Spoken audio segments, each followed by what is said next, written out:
Kingdom greetings, family. This is Holy Diogosik, and I just wanted to share a quick word with you today.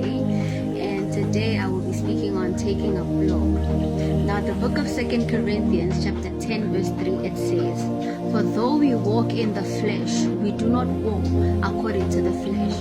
And remember, the book of 2 Corinthians, chapter 5, verse 7, it says, we walk by faith and not by sight. Meaning we walk by faith as we walk flesh. So this means that your faith is encapsulated or enveloped by this flesh. And so we continue to walk in this physical life with faith.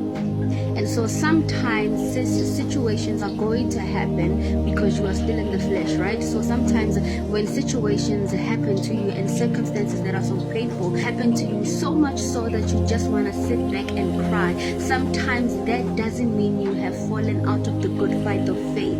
You have to understand that it doesn't mean that you have trusting in God, neither does it mean that you have stopped walking with God. It just simply means that your flesh, this flesh that is housing your faith, has just felt a knock that life has thrown at you.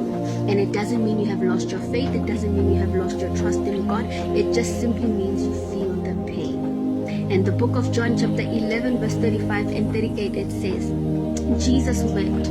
Jesus therefore again groaning in himself cometh to the grave. It was a cave and a stone lay upon it."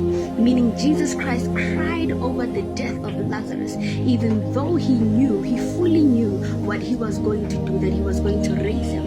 And him weeping and groaning within himself did not mean that he started to second guess himself about his abilities. No, he was sober-minded enough that he didn't start questioning his lordship, nor his God nature, nor his authority.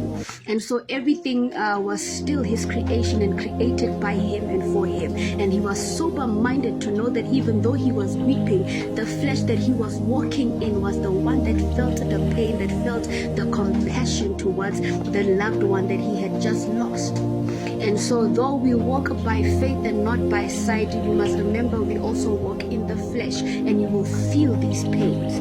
So because he was human enough and he was sober enough to understand that even though my tears are falling down, my faith did not drop with my tears. That even though the tears are falling down, him crying, it didn't mean that his authority dropped with those tears. And so we as believers also have to be sober-minded enough to understand that even though you are crying, it doesn't mean that your faith is falling with your tears. It doesn't mean that you have stepped out of the good fight of faith. It doesn't mean that you have lost your walk with God, nor have you lost your belief and trust in him. It just simply means that the faith that your flesh has felt the blow of life, the knocks of life, the hits that life is throwing at you. And it is okay to sit back and cry, but you continue to walk in the flesh, not by sight but by faith.